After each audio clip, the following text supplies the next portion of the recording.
नमस्कार साथियों, स्वागत है आप अपनी यूट्यूब चैनल सक्सेस की 92 में। साथियों, आज हम लेकर के आए हैं साइंस के टॉप 60 क्वेश्चंस जो आपको बीपीएससी प्रधान शिक्षक एग्जाम, चूंकि ये एनसीईआरटी बेस्ड है क्वेश्चन सारा का सारा। अब एनसीईआरटी बेस्ड है तो आपको सभी एग्जाम में वैसे काम दे सकता है, लेकिन बीपीएससी प्रधान शिक्षक के एग्जाम, डीएलएड एंट्रेंस जो आप अभी होने वाला है उसके लिए, और खास करके जो सीटीईटी एग्जाम देने वाले हैं उनके लिए तो एकदम, जो अगर साइंस बैकग्राउंड से होंगे, साइंस उनका होगा, अगर 6 to 8 के 60 मार्क्स अगर वो लाना चाहते हैं तो उनके लिए बेहद महत्वपूर्ण क्वेश्चन सब है। बिल्कुल सीटीईटी का आपका लाइव क्लास जो है 12 अगस्त से शुरू हो रही है। 12 अगस्त से लाइव क्लास शुरू हो रही है, शाम 4 बजे से 7 बजे तक 3 घंटे की लाइव क्लास होगी। 3 घंटे की लगातार लाइव क्लास चलेगा। तो बिल्कुल जिन लोगों को जुड़ना है, आपके सगे संबंधी जो भी लोग होंगे उन तक सूचना पहुंचाइए। उन्हें कहिए कि इस पर आपको एक नंबर उपलब्ध करा दिया जा रहा है 8969094103। आप इस पर कॉल करके मैसेज करके जानकारी ले सकते हैं यहाँ पर, ठीक है। और सीटीईटी के लिए लाइव क्लास से आप जुड़ सकते हैं, ठीक है।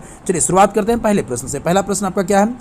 कोशिका में गुणसूत्र उपस्थित होती है। देखिए, गुणसूत्र कहाँ उपस्थित होती है ये पूछा जा रहा है। तो कोशिका में अगर बात करें, यहाँ 4 ऑप्शन है, केंद्रक है, तारकाय है, कोशिका है, कवक है। कौन सा हो जाएगा? तो कोशिका में जो गुणसूत्र उपस्थित रहता है वो केंद्रक में उपस्थित रहता है। कहाँ रहता है? केंद्रक में, याद रखिएगा। आइए दूसरा क्वेश्चन क्या कहता है, देखिए, एक जेली जैसा पदार्थ जो कि क्या कोशिका में पाया जाता है उसे क्या कहते हैं? तो जेली जैसा जो भी पदार्थ होता है और कोशिका में जो पाया जाता है, जीव द्रव्य बिल्कुल नहीं कहते हैं, गुणसूत्र भी नहीं कहते, हरित लवक भी नहीं कहते, तो कहते क्या है? तो कोशिका द्रव्य कहते हैं उसको। याद रखिए, क्या कहेंगे? कोशिका द्रव्य। क्लोरोप्लास्ट में पाया जाता है। प्रश्न क्या है? क्लोरोप्लास्ट किसमें पाया जाता है? क्या जड़ में पाया जाता है, वायवीय तना में पाया जाता है, हरी पत्तियों में पाया जाता है, या भूमिगत तना में पाया जाता है? तो बिल्कुल हरी पत्तियों में। याद रखिएगा, जो प्रकाश संश्लेषण की क्रियाएं होती है वो उसमें क्लोरोफिल वर्णक पाया जाता है। और ये कहाँ पाया जाता है? तो क्लोरोप्लास्ट में पाया जाता है। इसमें एक बात और याद रखिएगा, इसमें मैग्नीशियम धातु की भी उपस्थिति पाई जाती है। जब प्रकाश संश्लेषण की क्रियाएं होती है तो उसमें ऑक्सीजन गैस मुक्त होता है, कार्बन डाइऑक्साइड का उपयोग होता है भोजन बनाने में, और ऑक्सीजन गैस जो है सो मुक्त होता है, उत्सर्जित होता है, ठीक है। इन बातों को भी ध्यान रखिएगा। निम्न में से किस कोशिकाओं को आत्महत्या की थैली कहते हैं? भी आया है, कई बार पूछा गया है, कई जगहों पर पूछा गया है। आत्महत्या की थैली किसको कहते हैं? यानी आत्महत्या की थैली को अंग्रेजी में कहते हैं सुसाइड बैग भी कहते हैं। क्या कहते हैं? सुसाइड बैग भी कहते हैं, ठीक है। सुसाइड बैग भी कहते हैं, इसे भी ध्यान रखिएगा। सुसाइड बैग कहते हैं, ये किसको कहते हैं? तो लाइसोसोम को कहते हैं। क्योंकि होता क्या है कि ये जो है ना, इसमें एक ऐसा गुण पाया जाता है कि अपने ही कोशिका को कभी कभी पाचित कर देती है, इसलिए इसको आत्महत्या की थैली, स्वयं सेल्फ मतलब डिस्ट्रॉय कर देना, ठीक है, इसको कहते हैं आत्महत्या की थैली, यानी लाइसोसोम कहते हैं। देखिए अगला कहता है एक कोशिकीय जीव है। एक कोशिकीय जीव है, आपके पास कई ऑप्शंस दिए गए, मक्खी है, केचुआ है, तितली है, अमीबा है। तो किसके साथ जाना चाहेंगे आप? तो बिल्कुल अमीबा के पास जाइए। अमीबा आपका सही एग्जैक्ट आंसर होगा। अमीबा जान गए तो अमीबा में एक दो बात और जान लीजिए। अमीबा जो होता है उसकी आकृति कुछ इस प्रकार की होती है। इसमें जो भोजन का निर्माण होता है या भोजन जो ग्रहण करता है वो कूटपाद के द्वारा करता है। क्या करता है? कूटपाद के माध्यम से करता है। ये कूटपाद क्या होता है कि अपने शरीर के भागों को बढ़ा लेता है और भोजन को जो है सो क्या करता है? घेर लेता है, और तब धीरे धीरे अपने शरीर के सतह से भोजन को क्या करता है? ग्रहण करता है। इसे भी ध्यान रखिएगा। आइए आगे बढ़ते हैं। सजीव में अनुवांशिक गुणों का वाहक है। सजीव में अनुवांशिक गुणों का वाहक है, वो क्या वाहक है? देखिए, अनुवांशिक गुणों का वाहक है माइटोकॉन्ड्रिया नहीं होता है, कोशिका द्रव्य नहीं होता है, जीन आपका बिल्कुल सही जवाब होगा। क्या होगा? जीन होता है। जीन जो होता है ये आपको क्या होता है? डीएनए के क्रियात्मक खंड से बना होता है। डीएनए के क्रियात्मक खंड से बना होता है, ठीक है। इसे भी ध्यान रखेंगे, क्रियात्मक खंड से बना होता है। डीएनए क्रियात्मक खंड को जीन कहते हैं। और जीन जो होता है अनुवांशिक गुणों का वाहक होता है। यही जीन ट्रांसफर होता है जो पिता वाला गुण बच्चों में आ जाता है, या माँ वाला गुण जो है बच्चों में ट्रांसफर होकर के आता है बच्चों में। तो ये किसके वजह से? तो जीन के वजह से ही आता है। जैसे पिता को देखते हैं, अगर किसी का बच्चा, किसी का बाबूजी जो है अगर हल्का सा नंगरा के चलते हैं या बात में तोतराते हैं यानी तुतलाते हैं, तो उनके बच्चे में भी कुछ न कुछ उसका गुण ट्रांसफर हो जाता है। 100% नहीं होता है, लेकिन कुछ न कुछ ट्रांसफर हो ही जाता है। तो ये जो है सो आपको जीन को कहते हैं, अनुवांशिक गुणों का वाहक कहते हैं। आइए आगे देखते हैं। किस कोशिकांग को ऊर्जा संयंत्र माना जाता है? किस कोशिका को, मतलब किस कोशिका को ऊर्जा का संयंत्र माना जाता है? अब इसको बताइए आप लोग, बिल्कुल आप लोग जानते भी होइएगा, हमें लगता है बहुत सारे लोग को तो पता होगा। माइटोकॉन्ड्रिया को कहते हैं। इसको कहा जाता है powerhouse of the cell. Powerhouse of the cell भी कहा जाता है, ऑफ द सेल, अंग्रेजी में कहे तो powerhouse of the cell, Hindi में कहे तो आप ऊर्जा गृह कह सकते हैं, ऊर्जा गृह भी कहा जाता है, कोशिका का ऊर्जा गृह यानी ऊर्जा संयंत्र, माइटोकॉन्ड्रिया आपका सही जवाब होगा। आइए आगे बढ़ते हैं। सबसे छोटी एक कोशिकीय जीव कौन सी है? तो सबसे छोटी जब एक कोशिकीय जीव की बात होती है तो आपको माइकोप्लाज्म के साथ जाना होता है, सबसे छोटा माइकोप्लाज्म। और यहीं पर सबसे बड़ी जब कोशिका की बात होती है तो वो शुतुरमुर्ग का अंडा हो जाता है। क्या होता है? शुतुरमुर्ग का अंडा हो जाता है, अंडा। इसे भी ध्यान रखेंगे, ये सबसे बड़ा हो जाता है, ये सबसे छोटा होता है। आगे बढ़ते हैं। देखिए किण्वन की क्रियाएं इष्ट में होती है, इष्ट में, इसमें क्या होती है? किण्वन की क्रिया होती है। इसे भी ध्यान रखिए, किण्वन की क्रिया कहाँ होती है? तो इष्ट में होती है। ठीक है, आगे बढ़ते हैं। देखिए केंद्रक को किस अभिरंजक द्वारा अभिरंजित किया जाता है? केंद्रक को किस अभिरंजक के द्वारा अभिरंजित किया जाता है, ये प्रश्न पूछा जा रहा है। अब देखिए इसमें जो हो जाएगा आपका आंसर, क्या ऑरेंज के द्वारा या कॉटन ब्लू के द्वारा या सेफ्रनिन के द्वारा या आयोडीन के द्वारा? तो बिल्कुल याद रखेंगे सेफ्रनिन के द्वारा जो होता है, ये सेफ्रनिन जो है ये आपको अभिरंजित करने का कार्य करता है केंद्र को। ठीक है, अभिरंजित करने का कार्य करता है। जंतु कोशिका में निम्न क्या है? जंतु कोशिका में निम्न नहीं पाए जाते हैं, यानी जंतु कोशिका में क्या नहीं पाया जाता ये कह रहा है। ठीक है, क्या नहीं पाए जाते? क्या माइटोकॉन्ड्रिया नहीं पाया जाता जंतु कोशिका में, या और क्या नहीं पाया जाता? क्या प्लास्टिड नहीं पाया जाता है, लाइसोसोम नहीं पाया जाता, केंद्रक नहीं पाया जाता? बिल्कुल देखिए प्लास्टिड नहीं पाया जाता होगा। प्लास्टिड जो होते हैं वो 3 भागों में बटे होते हैं, जिसमें आप एक कहते हैं ल्यूकोप्लास्ट, दूसरा कहते हैं आप क्या कहते हैं? क्रोमोप्लास्ट। ठीक है, और तीसरा जो होता है आपका वो होता है क्लोरोप्लास्ट। और ये सारे के सारे क्या होते हैं? सारे के सारे क्या होते हैं? ये पौधों में पाए जाते हैं। कोई पत्तियों में रंग देने का कार्य करता है तो कोई जो है सो पौधों में भोजन बनाने में मदद करता है। ठीक है, तो ये जो है सो आपको प्लास्टिड के 3 प्रकार हैं। प्लास्टिड सिर्फ और सिर्फ पौधा में पाया जाता है। कोशिका कितने प्रकार के होते हैं? कोशिका कितने प्रकार के होते हैं? तो आप जानते हैं ये 2 प्रकार के होते हैं। कौन कौन होते हैं? तो पादप कोशिका और जंतु कोशिका होते हैं, 2 प्रकार के होते हैं। फिर पादप कोशिका को जब तोड़ते हैं हम तो यहाँ पर आ जाता है यूकैरियोटिक कोशिका, फिर आ जाता है प्रोकैरियोटिक कोशिका, इस तरह से बढ़ता है। तो मुख्य रूप से अगर देखा जाए तो 2 तरह के पादप कोशिका और जंतु कोशिका को देखा जाता है। पौधों की कोशिकाओं का हरा रंग के कारण क्या है? अब हरे रंग की बात हो रही है। हरा रंग तो आप जानते हैं कि पत्तियों में भी होता है, पत्तियों में होता है ना, पत्तियों में होता है, हर शिकार होना चाहिए, देख लीजिए। ठीक है, तो पत्तियों में ये हरा रंग होता है। ये किसके वजह से होता है? तो बिल्कुल रंग के लिए जो है सो हरे रंग का वजह जो है ये क्लोरोप्लास्ट ही है। क्या है? क्लोरोप्लास्ट ही है। ठीक है, पत्तियों का रंग क्यों हरा होता है या कोशिका का हरा रंग क्या बतलाता है? ये क्लोरोप्लास्ट की वजह से होता है। जंतु कोशिका में क्या अनुपस्थित रहता है? जंतु कोशिका अगर बात करें तो जंतु कोशिका में देखिए कोशिका झिल्ली होती है, आपको केंद्रक भी होता है, जीव द्रव्य भी होता है। होता क्या नहीं है? तो कोशिका भित्ति नहीं होती है। ठीक है, याद रखिएगा कोशिका भित्ति नहीं होती है। जंतु कोशिका में क्या अनुपस्थित रहता है? तो कोशिका भित्ति अनुपस्थित रहता है। आगे बढ़िए। कोशिका का खोज कब हुआ था? कोशिका का खोज कहता है यानी कब इन्वेंशन हुआ था कोशिका का, यानी सेल कब खोजा गया था? ये जो है सो 1665 ईस्वी में खोजा गया था। किसके द्वारा खोजा गया था? तो रॉबर्ट हुक के द्वारा खोजा गया था। रॉबर्ट हुक के द्वारा, याद रखिएगा, रॉबर्ट हुक के द्वारा खोजा गया था। कब? 1665 ईस्वी में कोशिका में। अब कोशिका जो है क्या होता है ये भी जान लीजिए आगे चल करके। जीव की सूक्ष्मतम मूलभूत संरचनात्मक इकाई है। क्या है? क्या अंग है? सूक्ष्मतम भी और मूलभूत संरचनात्मक भी, दोनों बातें हैं। तो क्या अंग है? क्या अंग है? बिल्कुल नहीं अंग होगा। तो क्या होगा? तो कोशिका। याद रखिएगा कोशिका जो है, सेल जो है, इसको जीवन की संरचनात्मक और क्रियात्मक इकाई माना जाता है। संरचनात्मक और क्रियात्मक इकाई माना जाता है, क्रियात्मक इकाई मानी जाती है। ठीक है, इसे याद रखेंगे आप लोग। जीवन की संरचनात्मक और क्रियात्मक इकाई किसको कहा जाता है? कोशिका को कहा जाता है। आगे बढ़ेंगे। निम्न में से कौन पादप अभिरंजक है? पादप अभिरंजक कौन सा है? अब इसमें देखिए अभी जस्ट आपको पढ़ाया जा चुका है, यानी इससे पहले क्वेश्चन आ चुका है ये। क्या? तो सेफ्रेनिन जो होती है वो पादप अभिरंजक होता है, अभिरंजित करने का कार्य करती है। कोशिका की खोज किसने की थी? देखिए अभी जस्ट हमने आपको बता ही दिया है, रॉबर्ट हुक ने किया था कोशिका की खोज। ठीक है, और यहाँ पर देखिए ल्यूवेनहोएक भी है, रॉबर्ट ब्राउन है और रॉबर्ट कोच है। आप लोग ये बताइए हमें कि रॉबर्ट जो ब्राउन है इन्होंने किन चीज़ों के बारे में जानकारी दी थी? रॉबर्ट ब्राउन के बारे में सिर्फ बताइए। चलिए, नर और मादा युग्मक मिलकर क्या बनाते हैं? देखिए नर युग्मक और मादा युग्मक जब मिल जाएं तो इससे जो बनता है वो क्या बन जाता है? तो वो आपको युग्मनज बन जाता है। क्या बन जाता है? युग्मनज, यानी आपका आंसर ए हो जाएगा। नर और मादा युग्मक मिलकर के युग्मनज बनाते हैं।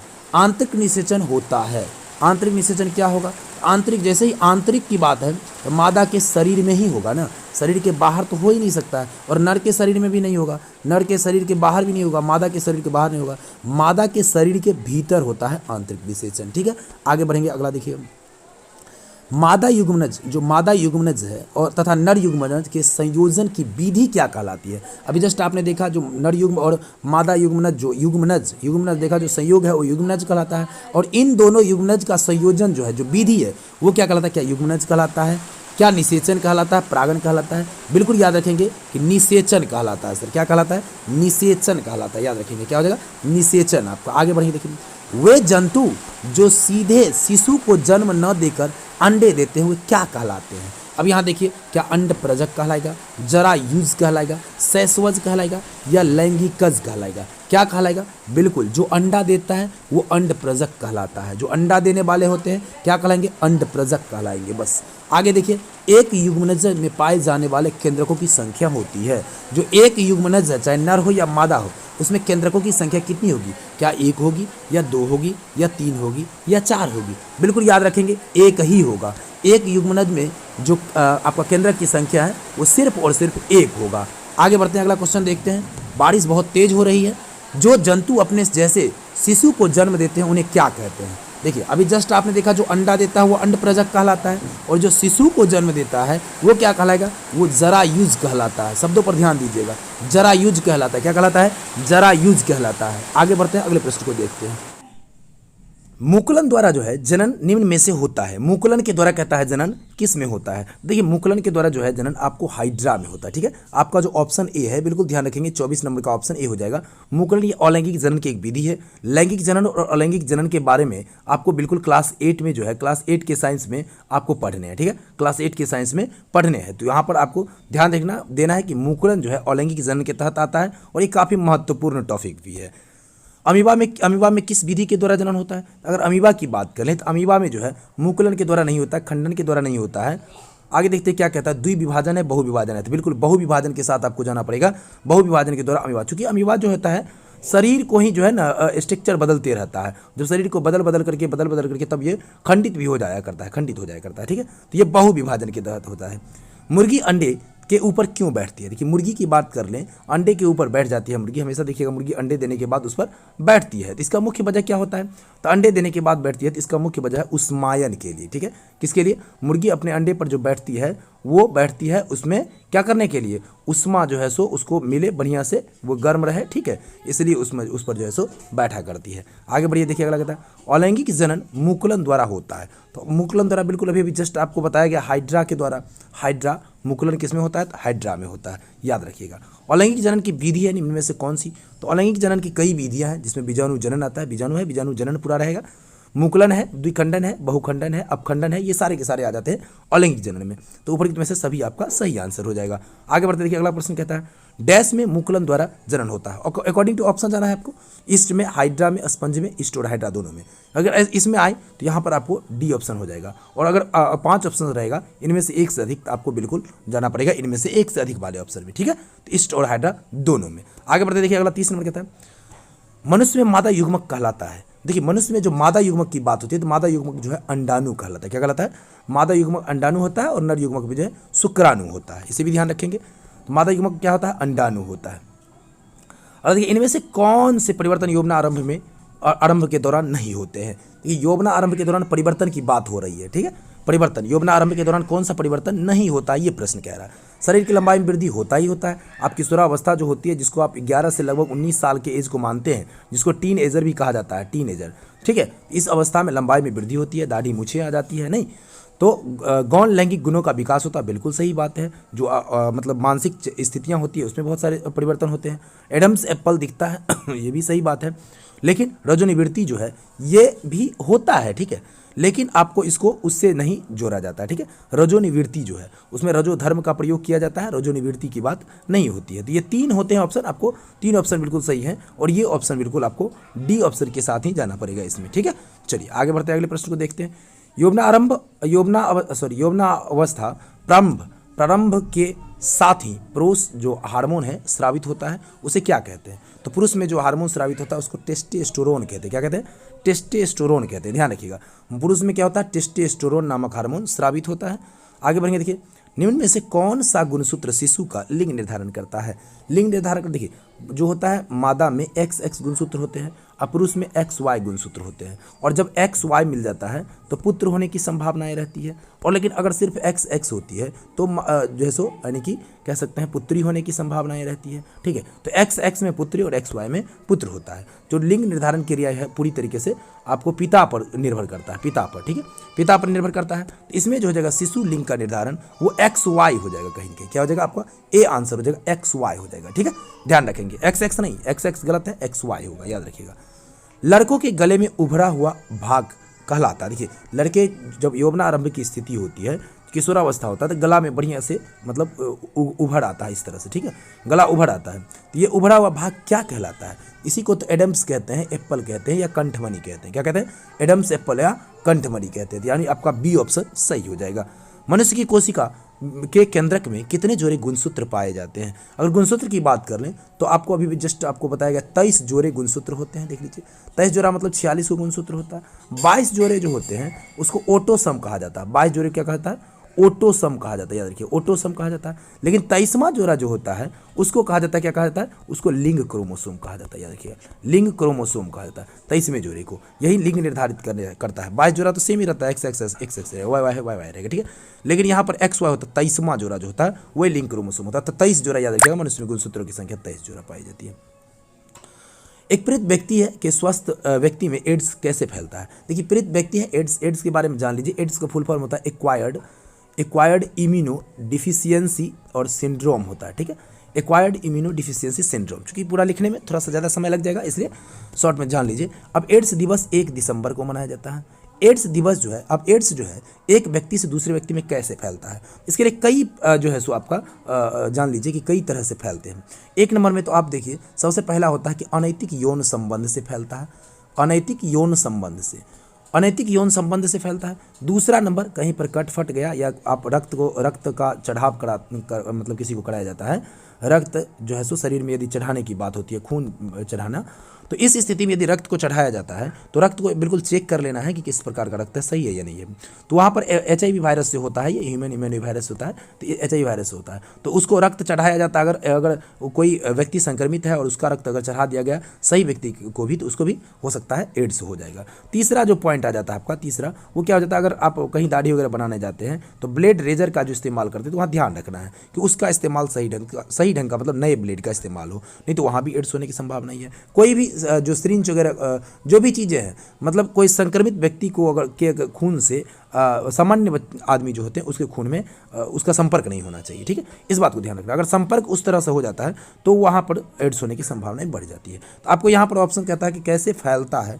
ब्लेड न साझा करने से। ब्लेड नहीं साझा करेगा तो फैलेगा नहीं ना, फैलेगा नहीं, बिल्कुल। ब्लेड साझा करने से फैलेगा, ब्लेड साझा नहीं। कंघी साझा करने से कुछ नहीं होगा। एक मच्छर के काटने से कुछ नहीं होगा। खून चढ़ाने से, हाँ, खून चढ़ाने से होगा। तो ये बिल्कुल आपका सही होगा। ठीक है, कंघी साझा करने से नहीं हो सकता, मच्छर काटने से नहीं। अगला क्वेश्चन देखिए क्या कहता है, 37 नंबर, निम्न में से कौन जो है नर जनन हार्मोन है? तो नर जनन हार्मोन में अभी जस्ट आपने देखा, इससे पहले भी चर्चाएं हुई है नर जनन हार्मोन पर। तो कौन सा हो जाएगा? टेस्टोस्टेरोन जो है ये नर जनन हार्मोन है। आइए देखिए, जन्म लेने वाले शिशु के लिंग निर्धारण के लिए जिम्मेवार जो कोशिका है, कोशिका की संरचना को क्या कहते हैं? तो किसको कहेंगे? देखिए जो लिंग निर्धारण की बात हो रही है, जिम्मेवार कोशिका की संरचना को क्या कोशिका द्रव्य कहेंगे, केंद्रक कहेंगे, प्लाज्मा झिल्ली कहेंगे या गुणसूत्र कहेंगे? तो आप यहाँ पर गौर से देखिएगा तो आपको गुणसूत्र जो है ये आ जाता है। गुणसूत्र जो होता है जिसको आप जीन के रूप में लेते हैं। ठीक है, जीन जो होता है, ठीक है, तो जीन DNA के क्रियात्मक खंड को जीन कहते हैं ना, ये तो आपको पहले भी आपने देख लिया है। तो गुणसूत्र जो है ये लिंग निर्धारण पर बिल्कुल फोकस करता है। किशोरावस्था की उम्र क्या होती है? किशोरावस्था की बात हो रही है, किशोरावस्था की, तो 11 से 19 वर्ष, अभी जस्ट हमने कहा था टीनेजर जो होता है कहा जाता है उसको किशोरावस्था। टीनेजर में एक बात और कही जाती है कि adolescence is the period of stress and stream होता है। मतलब जो किशोरावस्था होती है वो काफ़ी तूफानी अवस्था कहा जाता है। ठीक है, तूफानी अवस्था होती है। तो ये आपका बिल्कुल ये 21 से इसमें होता है, काफ़ी हार्मोनल चेंजेज होते हैं। तो स्त्रियों में होने वाले मासिक जो स्राव है उसकी सामान्य अवधि क्या है? तो मासिक स्राव की सामान्य अवधि 28 दिन माना जाता है। कितने? 28 डेज होगा या 22 दिन है, ये तो बिल्कुल नहीं होगा, देख लीजिए 14 दिन, 35 दिन, 28। डी ऑप्शन आपका हो जाएगा यहाँ पे। ठीक है, आगे देखिए क्या कहता है, कितने उम्र तक के मतलब को क्या कहा जाता है? शैशवा अवस्था कहा जाता है। शैशवा अवस्था कितने उम्र तक को कहा जाता है? क्या 0 से 4 वर्ष, 0 से 5 वर्ष? 0 से 5 वर्ष को माना जा रहा है शैशवा अवस्था। ठीक है, 0 से 5 वर्ष को। ठीक है, आगे देखिए, निम्न में से कौन सा आहार किशोर के लिए सर्वोत्तम है? किशोर के लिए यानी बच्चों को खिलाने के लिए कौन सा आहार सर्वोत्तम है? क्या चिप्स नूडल कोक है, रोटी दाल सब्जी है, या चावल नूडल बर्गर है, शाकाहारी टिक्की चिप्स और लैम्प्स? क्या आपका आंसर हो जाएगा रोटी दाल सब्जी सबसे महत्वपूर्ण हो जाएगा। रोटी दाल सब्जी क्या हो जाएगा, एकदम किशोरावस्था के लिए सबसे ज़्यादा, किशोर के लिए महत्वपूर्ण है। दाल खाइए प्रोटीन हो जाएगा, नहीं प्रोटीन मिलेगा अच्छी तरीके से। सब्जी खाइए, सभी प्रकार के विटामिन वगैरह मिलते रहेंगे। चलिए देखिए तो आगे क्या कहता है। शरीर में होने वाले परिवर्तन किस प्रक्रिया का एक भाग है। शरीर में होने वाली जो परिवर्तनें हैं यह किस क्रिया का भाग है, तो ये बिल्कुल वृद्धि का भाग है। किसका भाग है, वृद्धि का, याद रखिएगा। वृद्धि है क्या, आखिर देखिए वृद्धि है क्या, तो वृद्धि आगे देखिए क्या कहता है। वृद्धि है क्या, प्राकृतिक उपक्रम है, सामाजिक उपक्रम है या कृत्रिम उपकरण है। तो वृद्धि जो है बिल्कुल नेचुरल प्रक्रिया है, ठीक है। क्या है, प्राकृतिक उपकरण है, याद रखिएगा।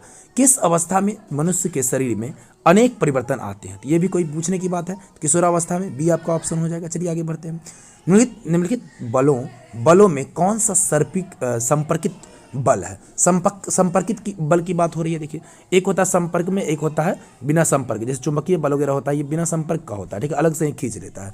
यहाँ पर संपर्कित बल की बात है, गुरुत्व बल अलग से ही खींच लेता है, ये स्थिर विद्युत बल नहीं होगा। घर्षण बल जो हो जाएगा संपर्कित बल होगा। जब एक वस्तु किसी दूसरे वस्तु के साथ जब रगड़ नहीं करेगा, जब तक उसमें क्या होगा, मतलब रगड़ाएगा नहीं, तो उसमें घर्षण उत्पन्न ही नहीं होगा। तो एक वस्तु को दूसरे वस्तु के संपर्क में आना ही पड़ेगा, तो ये आपका घर्षण बल हो जाएगा। देखिए कुएं से पानी खींचना कैसा बल है। कुएं से जब पानी खींचा जाता है बाल्टी में डाल करके, उसको कैसे खींचा जाता है, जो खींचा जाता है इसको क्या, कैसा बल है, क्या अपकर्षण है या अभिकर्षण है, या अपकर्षण दोनों है, इनमें से कोई नहीं, क्या होना चाहिए, तो बिल्कुल याद करेंगे अभिकर्षण है। क्या है, अभिकर्षण है। कुएं से बल खींचना क्या है, अभिकर्षण है, याद रखेंगे। आगे देखिए पृथ्वी प्रत्येक वस्तु को अपनी ओर आकर्षित करता है, इस आकर्षण बल को क्या कहते हैं। अब बिल्कुल देखिए पृथ्वी जिस बल से किसी वस्तु को आकर्षित करती है उसको गुरुत्व बल कहा जाता है, यानी सी आपका ऑप्शन हो जाएगा। क्या हो जाएगा, सी ऑप्शन हो जाएगा। आगे बढ़ते अगला क्वेश्चन क्या हो जाएगा। देखिए अब गुरुत्व बल चूंकि देख रहे हैं तो यहाँ पर एक चीज़ और जान लीजिए।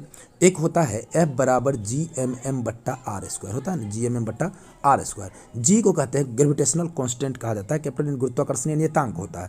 इसका वैल्यू एकदम फिक्स होता है। देखिए बल का मात्रक क्या हो जाता है, न्यूटन हो जाता है। आगे भी कहीं हो सकता है, प्रश्न में मिलेगा ही मिलेगा। छोटी छोटी चीज़ों भी आपको नहीं छोड़ा जाता है। जी का मान कितना हो जाता है, कैपिटल जी का मान ये आपका 6.67 × 10⁻11 न्यूटन मीटर स्क्वायर प्रति kg स्क्वायर हो जाता है, ठीक है, ध्यान रखेंगे इसको। इतना हो जाता है, ये जी कैपिटल जी का मान फिक्स होता है। और स्मॉल जी को गुरुत्वीय त्वरण कहते हैं। इसका मान जो होता है आपको ध्रुव पर सबसे अधिक होता है और विषुवत रेखा पर सबसे कम होता है, इसे भी ध्यान रखेंगे। और जी का मान लगभग 9.8 मीटर प्रति सेकंड स्क्वायर के आसपास होता है, इसमें याद रखिएगा। प्रति इकाई क्षेत्रफल पर लगने वाले बल को क्या कहते हैं, दाब कहते हैं। दाब कहते हैं, क्या कहते हैं इसको, दाब कहते हैं, प्रेशर कहते हैं। दाब का मात्रा क्या होता है जानते होइएगा, पास्कल होता है। दाब का मात्रा क्या होता है, पास्कल होता है, ठीक है, इसे ध्यान रखना है। आगे देखिए दरवाजे को धक्का देने पर कैसा बल लगता है। दरवाजा को यदि धक्का देते हैं, मान लीजिए गेट बना हुआ है, इसको जोर जोर से अगर आप धक्का दे रहे हैं, यहाँ कौन सा, क्या अपकर्षण बल लगेगा, अभिकर्षण बल लगेगा, कौन सा बल लगेगा यहाँ पर, यहाँ पर बिल्कुल याद रखिएगा, यहाँ पर अपकर्षण बल लगेगा, ठीक है, कौन सा बल लगेगा, अपकर्षण, याद रखना है। आगे बढ़िए। देखिए 51 क्या कहता है, देखिए क्वेश्चन नंबर 51 कहता है शुष्क मौसम में बालों में कंघी करने पर वह बिखर जाता है, इसके लिए उत्तरदायी बल कौन सा है।